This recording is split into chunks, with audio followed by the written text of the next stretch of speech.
Bab 57. Penangkapan Bella.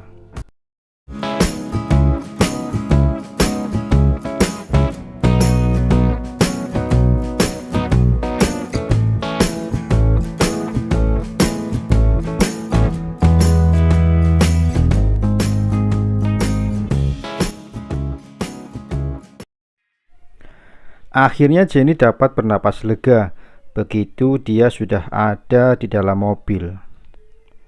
Beruntung suaminya dengan sigap membantunya membawa masuk ke mobil untuk menghindari kerumunan wartawan. "Terima kasih," ucap Jenny sambil menatap wajah suaminya. "Minum ini dulu," perintah Fadli sambil memberikan sebotol air mineral kepadanya. Jenny menerimanya dan langsung meminumnya. Berada di kerumunan orang banyak membuatnya gerah dan kehilangan banyak cairan. Dia menghela napas panjang hingga 2 kali sembari menyandarkan punggungnya pada penyangga kursi.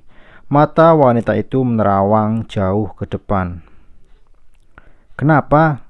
Apa ada yang mengganggu pikiranmu?" tanya Fadli lembut sembari mengusap punggung tangan Jenny. Dia membagi fokus antara mengemudi mobil dan memperhatikan istrinya yang nampak sedang mengkhawatirkan sesuatu. "Aku mengkhawatirkan Zaki. Kalau sampai suatu hari nanti dia tahu seperti apa kelakuan ayah kandungnya di masa lalu," sambungnya lagi. Fadli terdiam beberapa detik. Jenny benar.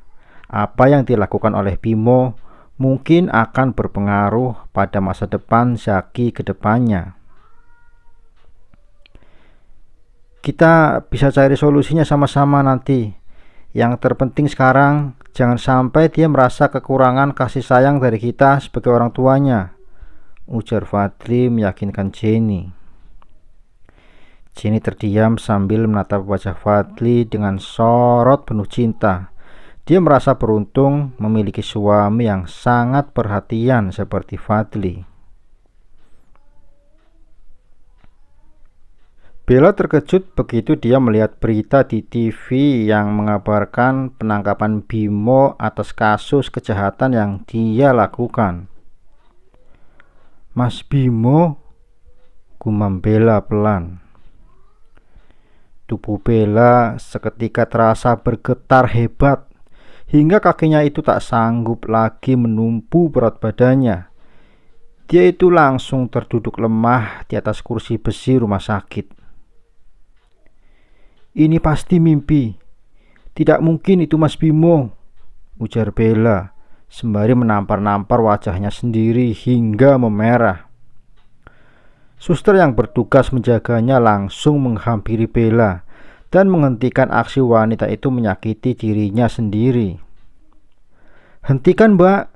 Jangan sakiti diri Mbak sendiri seperti ini," ucap perawat itu mencemaskan keadaan Bella. Bella mendongak menatap perawat itu sambil jarinya menunjuk ke arah TV yang ada di depannya. "Apa aku tidak salah melihat? Itu bukan Mas Bimo suamiku kan, suster?" tanyanya dengan suara menyedihkan. Perawat itu menoleh ke belakangnya sekilas, lalu kembali menatap Bella. "Mbak, beritanya benar. Itu Pak Bimo suamimu."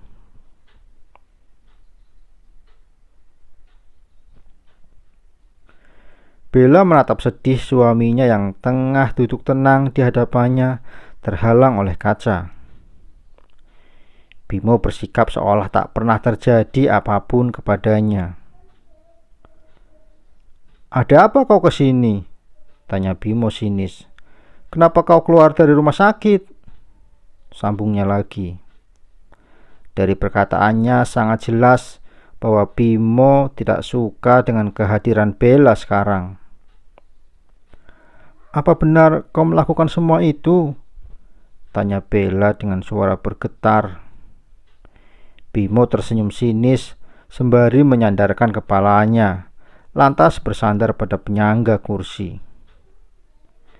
Semua yang mereka katakan itu benar, jawab Bimo tanpa beban.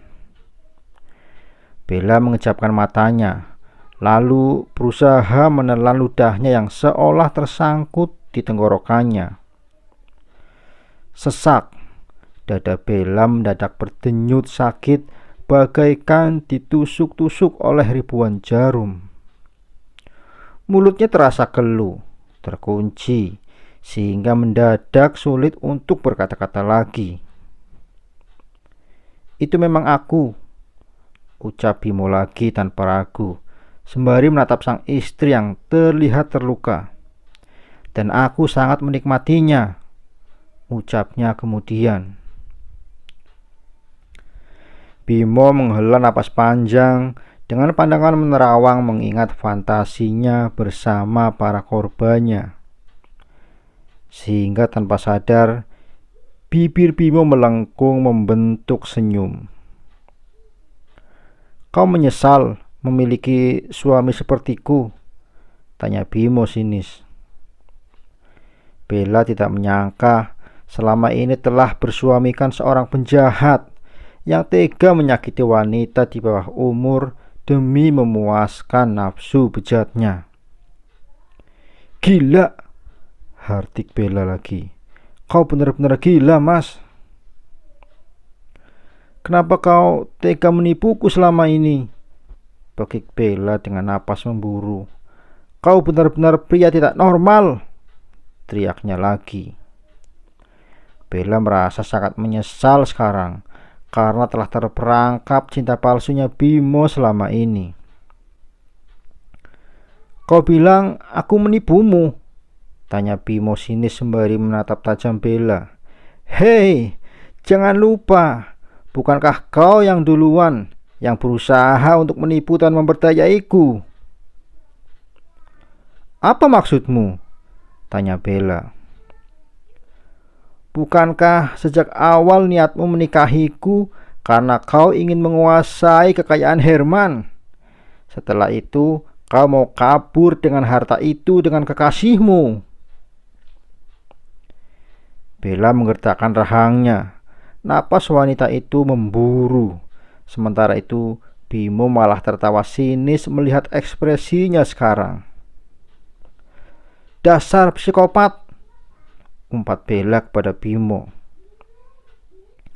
Kembalilah ke rumah sakit dan tinggal di sana hingga keadaanmu sudah membaik, ucap Bimo tak peduli walau Bella baru saja mengumpatinya.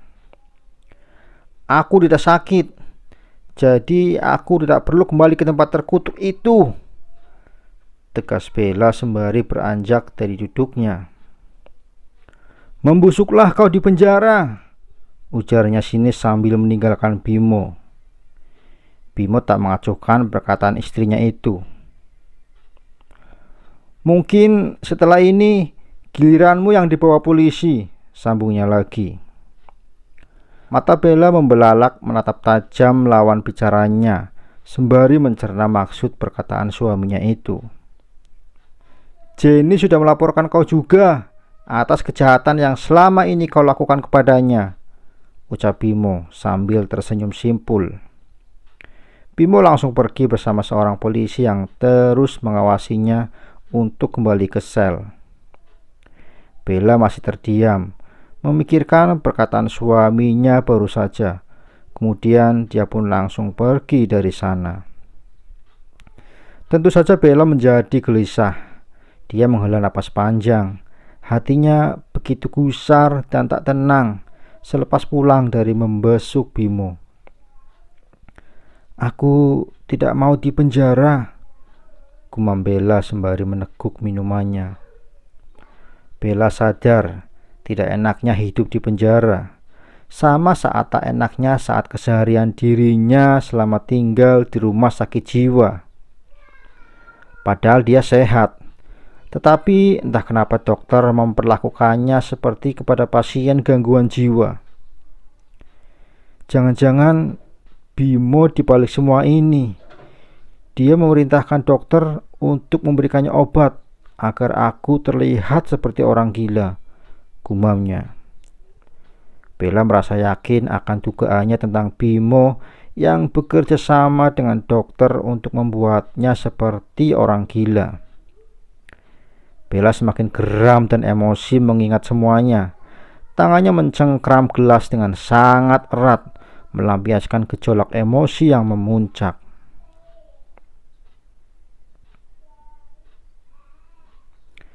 Dua hari berikutnya, terdengar kabar kalau polisi baru saja menangkap Bella di bandara.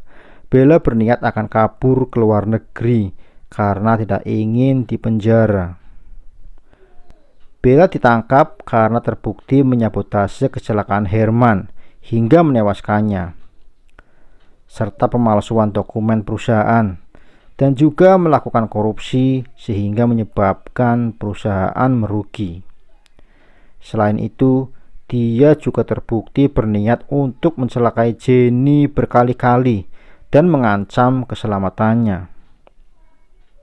"Kurang ajar kau, Jenny. Lihat saja, aku pasti akan membalasmu. Ingat itu," gumam Bella dengan penuh emosi saat polisi membawanya ke mobil tahanan. Wanita itu tampak sangat geram kepada Jenny karena telah mengacaukan hidupnya. Jenny dan Fadli mengunjungi Bella saat mereka tahu kalau Bella ditangkap. Jenny menatap Bella dengan sorot mata penuh kemenangan. "Semoga kau betah tinggal di tempat ini," tanya Jenny. Jenny tersenyum, seolah sedang mengajak Bella yang berpenampilan acak-acakan dan pucat. "Akhirnya aku bisa membawamu ke sini," ucap Jenny lagi. "Sebenarnya aku juga ingin berterima kasih kepadamu. Karena berkat kau, aku terbebas dari pria seperti Bimo," ucap Jenny tenang sembari tersenyum simpul. "Kurang ajar," geram Bella sambil menggertakkan giginya. "Berhenti mengumpat dan nikmati saja masa hukumanmu," ucap Jenny. Dia beranjak dari duduknya. Kemudian dia bergegas meninggalkan Bella sendirian yang masih emosi dan terus mengumpatinya.